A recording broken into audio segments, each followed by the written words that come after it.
బయట వచ్చి మన ధర్మాన్ని కాపాడతారా? ఇటలీ నుంచి వచ్చి మన ధర్మాన్ని కాపాడతారా? వేరే దేశాల నుంచి వచ్చి మన ధర్మాన్ని కాపాడతారా? మన ధర్మాన్ని ఎవరు కాపాడాలి?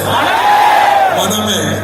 ఇవాళ ఎంతో మంది కన్వర్షన్ చేస్తున్నారు మన హిందువులకి. ఎంతో మంది జిహాద్ పేరు తోని మన అమ్మాయికి తీసుకొని వెళ్ళిపోతున్నారు. లవ్ జిహాద్ అట్లాంటి కొన్ని సంఘటనలు మన ఏరియాలో జరుగుతుంది. మన తెలంగాణలో కాదు, మొత్తం భారతదేశంలో జరుగుతుంది. వాళ్ళకి ఎవరు ఆపాలి? వాళ్ళకి ఎవరు నచ్చ చెప్పాలి? ఇవాళ ప్రతి ఒక్క హిందూ ఇది నా ధర్మం, ఇది నా కర్తవ్యం అనుకుంటే ఎవరైనా మన ధర్మాన్ని బట్టి తప్పుగా మాట్లాడలేరు, ఎవరైనా ఉండరు. ఇవాళ నేను పాలిటిక్స్ లో ఉన్నా, కానీ నాకు నచ్చది రాజకీయం.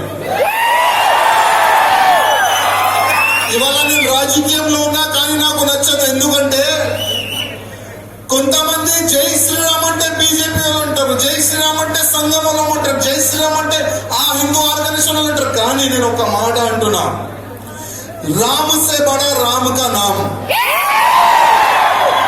రామ్ సే బడా రామ్ కా నామ్. డైలీ మీరు పొద్దుగాల లేస్తే జై శ్రీరామ్ అనండి, ఎవరైనా ఫోన్ చేస్తే జై శ్రీరామ్ అనండి, ఎవరైనా కలిస్తే జై శ్రీరామ్ అనండి, మీరు ఇంటి నుంచి పోతే జై శ్రీరామ్ అనండి, అమ్మ నాన్న కాలు మొక్కి వాళ్ళు కూడా జై శ్రీరామ్ అనండి. మీరు ఈ విధంగా స్టార్ట్ చేస్తే మీ కష్టాలు దూరం అవుతుంది. ఇది నేను ఛాలెంజ్ చేస్తున్నా. అదేవిధంగా టీడీపీ ఉండని, టీఆర్ఎస్ ఉండని, కాంగ్రెస్ ఉండని, అంటే ఏ పార్టీలో చెందిన యువకులు ఉండని, అధికారులు ఉండని, ఎవరైనా ఉండని, రాజకీయం వేరేది, ధర్మం వేరేది. దానికి కల్పకండి. నేను రిక్వెస్ట్ చేస్తున్నా, మా రాజకీయ నేతలకి నేను రిక్వెస్ట్ చేస్తున్నా, దానికి ఇద్దరికి కల్పకండి. ఇవాళ మన ధర్మం సర్వనాశనం అవుతుందంటే కొంతమంది ఈ ఇద్దరికి కలుపుతున్నారు. ఎక్కడైనా హిందువుల పైన అత్యాచారం జరిగితే, ఎక్కడైనా దాడి జరిగితే ఏమంటారు తెలుసా వేరే పార్టీ వాళ్ళు? అరే అక్కడ హిందువుల పైన దాడి చేసినారా భయ్, మనం పోవద్దు. ఎందుకంటే మనం సెక్యులరిజం పార్టీకి చెందిన మనం అక్కడ మనం పోలేము.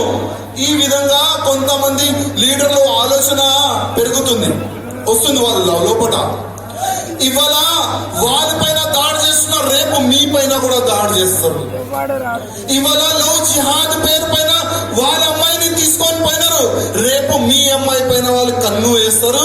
నేను ఆ సెక్యులర్ వాళ్ళకి నేను చెప్తున్నా, ఇవాళ ఇది మన ధర్మం పట్ల, మన తెలంగాణ కాదు మొత్తం భారతదేశంలో నేను సెక్యులర్, నేను హిందుత్వ గురించి మాట్లాడను.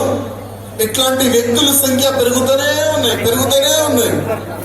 కానీ ఇట్లాంటి ఆలోచన ఉంటే నేను ఛాలెంజ్ చేస్తున్నా, వచ్చే సమయంలో మీరు బొట్టు పెట్టాలా వద్దా? బొట్టు పెడితే ఛాలెంజ్ కొడతారు. ఈ ప్రభుత్వం ఛాలెంజ్ కొడతారు. మీకు 100 రూపాయలు 1000 రూపాయలు ఛాలెంజ్ కొడతారు. మీరు మనమందరం నోరు మూసుకుంటే. ఎప్పుడైనా యాద పెట్టుకోండి, ఎవరైనా కొద్దిగైనా మన ధర్మం గురించి మాట్లాడితే, ఎవరైనా కొద్దిగా మన దేశం గురించి మాట్లాడితే, ప్రతి ఒక్క హిందూ కర్తవ్యం నిలబడి అట్లాంటి దొంగలకి జవాబు ఇవ్వాలి. అందరు హిందూ కర్తవ్యం. ఇవాళ ఒక ఫాల్తుగాడు ఉంటారు హైదరాబాద్ లో, ఆయన ఏం చెప్తాడు? ఆయన సొంత రాజకీయం గురించి ఏం చెప్తాడైనా? నేను భారత్ మాతాకి జై అనను, నేను భారత్ మాతాకి జై అనను. ఎవరేం చేస్తారు చేసుకోండి అంటాడు ఆయన. అంటే ఆ ధైర్యం ఎక్కడి నుంచి వచ్చింది ఆయన దగ్గర? ఎక్కడి నుంచి వచ్చింది ఆ ధైర్యం ఆయన దగ్గర? మనోళ్ళే మన అంటారు కదా కొంతమంది, నేను సెక్యులరిజం అనే సంఖ్య పెరిగింది. ఎవరు కూడా ఆయనకి కౌంటర్ ఇయ్యలే.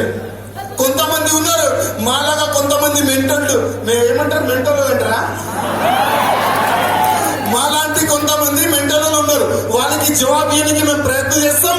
అప్పుడు ఏం చేస్తే ప్రభుత్వం ఒక కేసు పెడుతుంది. అరే రాజా సింగ్ ఫలానా వ్యక్తికి తిట్టిండు, ఆయన పైన ఒక కేసు పెట్టేసేయండి.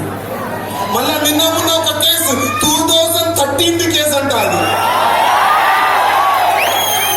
అప్పుడు గౌరక్షణ గురించి మేము పనిచేసినాం, గౌరక్షణ గురించి మీటింగ్ పెట్టినాం. సుప్రీం కోర్టు 37 ఒక యాక్ట్ ఉంది. ఆ యాక్ట్ ప్రకారం ప్రభుత్వమే గౌరక్షణ చేయాలి. ఆ యాక్ట్ ప్రకారం సుప్రీంకోర్టు చట్టంని ఎవరు కాపాడాలి?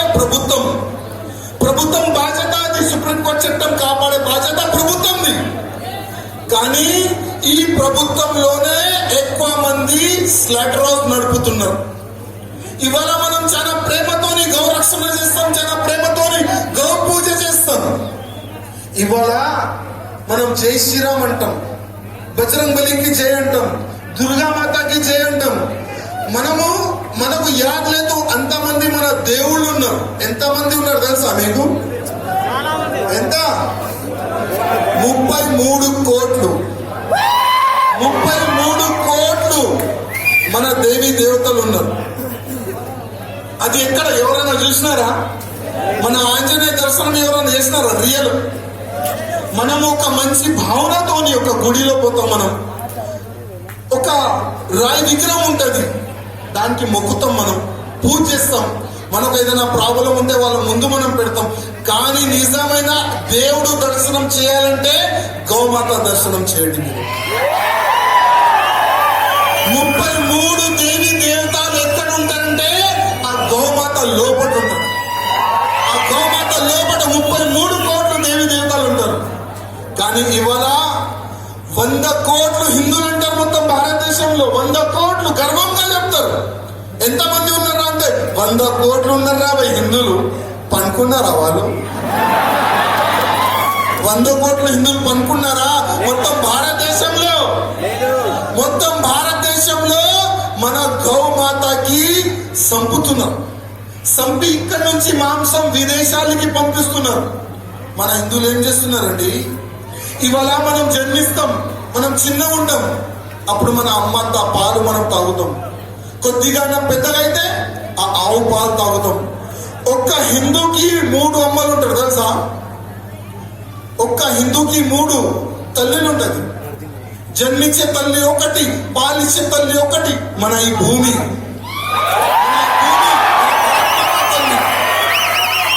మన అమ్మకి ఎవరైనా ఏదైనా చెప్తే మనం ఊరుకుంటామా? ఏం చేస్తాం? మన అమ్మ పైన చేస్తే ఏమే చేస్తాం? అడ్డంగా నరికేస్తాం. కానీ మన అమ్మ సమానం మన గౌమాతకి అడ్డంగా వీళ్ళు నరికి ఈ లంచ కొడుకులు అక్కడ మాంసం.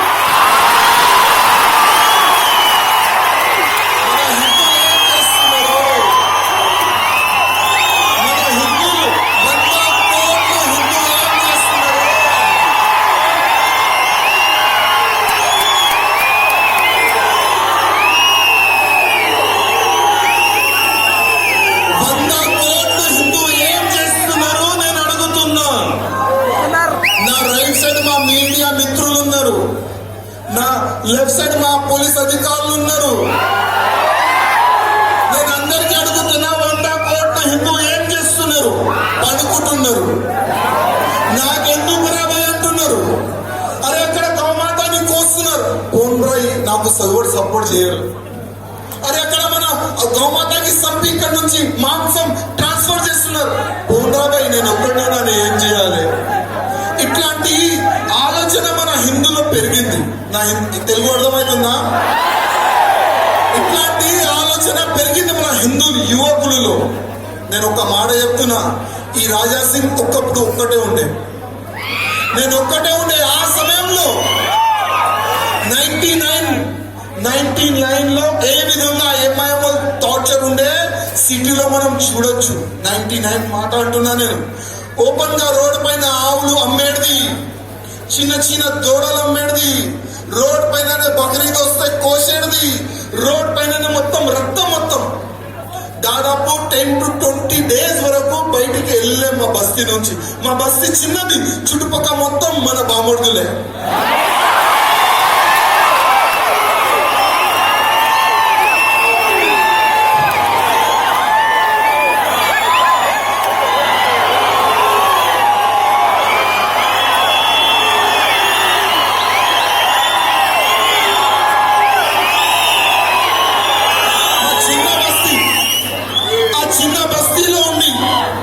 ఎవరు సపోర్ట్ లేకుండా సపోర్ట్ లేకుండా నేను ఒక్కడుండే ఇద్దరికి తయారు చేసిన, ఆ ఇద్దరితో నలుగురికి తయారు చేసిన, ఆ నలుగురితో 10 మందిని తయారు చేసిన, ఆ 10 మందితో 10,000 కార్యకర్తని తయారు చేసిన.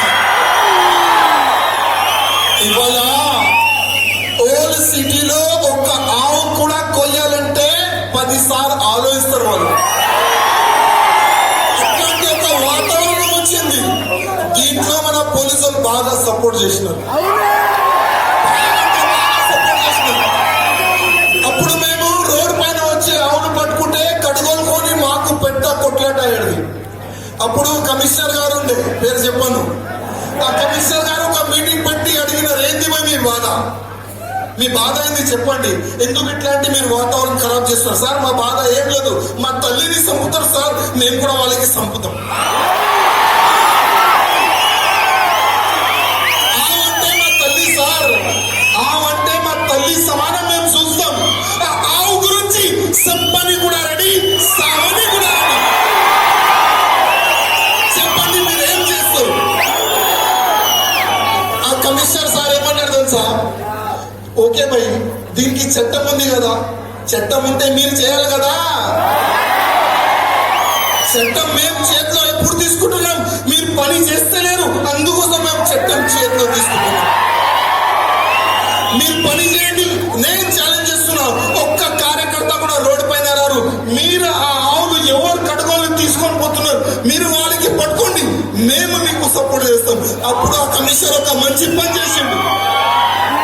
అప్పుడు ఆ కమిషనర్ ఏం చేసిందంటే ప్రతి ఒక్క అంటే ఈ తాండూరు నుంచి సిటీకి పోయే రోడ్డు, సిటీకి ఎన్ని మార్గాల నుంచి రోడ్ వస్తే ఆ మొత్తం రోడ్ కి బ్యారికేడ్ వేసినారు. బ్యారికేడ్స్ వేసి ఒక్క ఆవు కూడా సిటీలో రాకుండా అందరినీ టైం చేసిండు. అప్పుడు స్టార్ట్ చేస్తే అప్పుడు కొద్దిగా కొద్దిగా కొద్దిగా ఇప్పుడు ఒక మంచి వాతావరణం వచ్చేసింది. కానీ చట్టం ఏముంది తెలుసా? ఆవు ఉండని, దొడ ఉండని, ఎద్దు ఉండని, ఆ 3కి కాపాడాలి, అట్లాంటి చట్టంలో ఉంది. అట్లాంటి ఉంది చట్టం, సుప్రీంకోర్టు చట్టం ఉంది. కానీ నా మీడియా